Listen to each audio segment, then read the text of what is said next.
పశ్చిమాసియా మరోసారి అగ్నిగుండంగా మారుతోంది.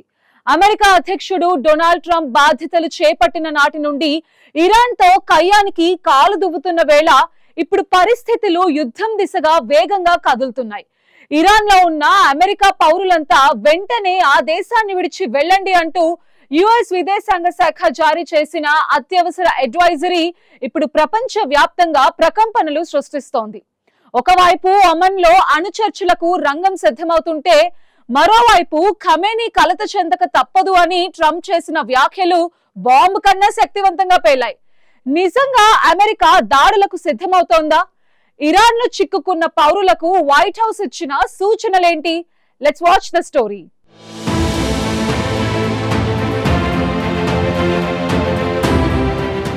అమెరికా అధ్యక్షుడు డొనాల్డ్ ట్రంప్ చేసిన వరుస ప్రకటనలతో పశ్చిమాసియా మరోసారి ఉద్రిక్తతల అంచుకు చేరుతోంది. ఇప్పటికే యుద్ధాలు, ఘర్షణలు, రాజకీయ అస్థిరతతో అల్లాడుతున్న ఈ ప్రాంతంలో ఇప్పుడు అమెరికా ఇరాన్ మధ్య పెరుగుతోన్న మాటల యుద్ధం ప్రపంచాన్ని ఆందోళనకు గురిచేస్తోంది.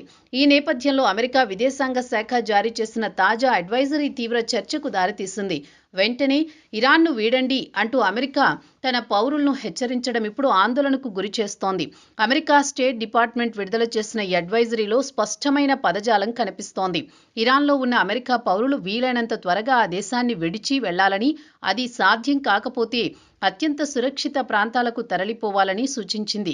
ఆహారం, తాగునీరు, అత్యవసర మందులు ఎప్పటికప్పుడు అందుబాటులో ఉంచుకోవాలని, తమ చుట్టూ జరుగుతున్న పరిణామాలపై అప్రమత్తంగా ఉండాలని కూడా హెచ్చరించింది. సాధారణంగా ప్రయాణ హెచ్చరికలు జారీ చేసే సందర్భాల్లో ఉండే మాటల కంటే ఈసారి భాష మరింత కఠినంగా ఉండడంతో పరిస్థితి ఎంత సున్నితంగా మారిందో అర్థమవుతోందని విశ్లేషకులు చెబుతున్నారు.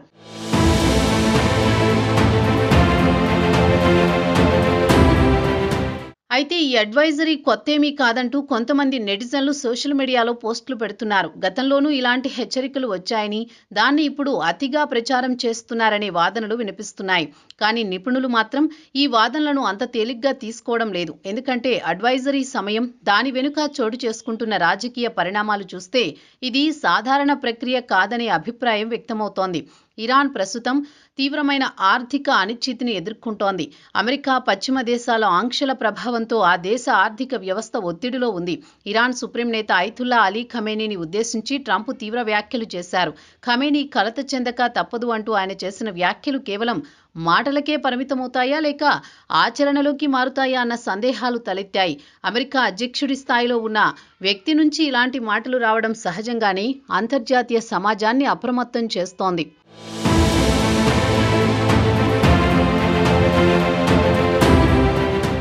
ఈ నేపథ్యంలోనే అమెరికా పౌరులకు ముందస్తు హెచ్చరికలు జారీ చేయడం భవిష్యత్తు చర్యలకు సంకేతంగా భావిస్తున్నారు. ఇక మరోవైపు అమెరికా, ఇరాన్ మధ్య అణు చర్చలు తిరిగి ప్రారంభమైన తరుణంలో ఈ పరిణామాలు చోటు చేసుకోవడం మరింత ఆసక్తికరంగా మారింది. ఒమన్లో జరుగుతోన్న ఈ చర్చల్లో కేవలం అణు కార్యక్రమాలపైనే కాకుండా ప్రాంతీయ భద్రత, ఆంక్షలు, రాజకీయ సంబంధాలపై కూడా చర్చించాలని ఇరాన్ భావిస్తోంది. అయితే ట్రంప్ ప్రభుత్వం మాత్రం అణు ఒప్పందంపైనే దృష్టి పెట్టాలని భావిస్తున్నట్లు తెలుస్తోంది. ఈ భిన్న అభిప్రాయాలే ఉద్రిక్తతలకు కారణమవుతున్నాయనే అభిప్రాయం వినిపిస్తోంది. పశ్చిమాసియాలో ఇప్పటికే గాజా యుద్ధం, ఇజ్రాయెల్ హమాస్ ఘర్షణలు, లెబనాన్ సరిహద్దు ఉద్రిక్తతలు కొనసాగుతోన్న వేళ అమెరికా, ఇరాన్ మధ్య ఉద్రిక్తతలు మరింత పెరిగే పరిస్థితి ఏ స్థాయికి చేరుతుందో ఊహించడం కష్టమేనని విశ్లేషకులు చెబుతున్నారు. ఇరాన్కు మద్దతుగా ఉన్న వివిధ శక్తులు ఇప్పటికే ఈ ప్రాంతంలో చురుగ్గా ఉన్నాయని అమెరికా ఆరోపిస్తోంది. దీనికి ప్రతిగా అమెరికానే ఈ ప్రాంతాన్ని అస్థిరతకు గురిచేస్తోందని ఇరాన్ విమర్శిస్తోంది.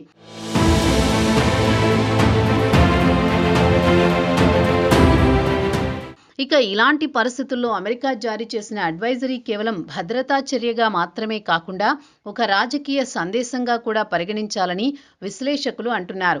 తమ పౌరుల భద్రతే ప్రథమ లక్ష్యమని చెప్పుకుంటూనే ఇరాన్పై ఒత్తిడి పెంచేందుకు అమెరికా ఈ విధమైన హెచ్చరికలను ఒక సాధనంగా ఉపయోగిస్తోందన్న అభిప్రాయం కూడా వ్యక్తమవుతోంది.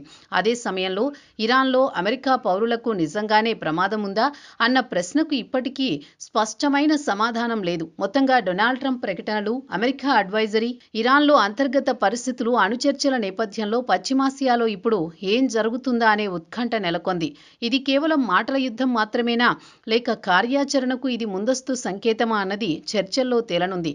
ఒక చిన్న తప్పిదం కూడా పెద్ద ప్రాంతీయ సంక్షోభానికి దారితీయగల పరిస్థితులు నెలకొన్న వేళ ప్రపంచం మొత్తం ఈ పరిణామాలను ఉత్కంఠగా గమనిస్తోంది.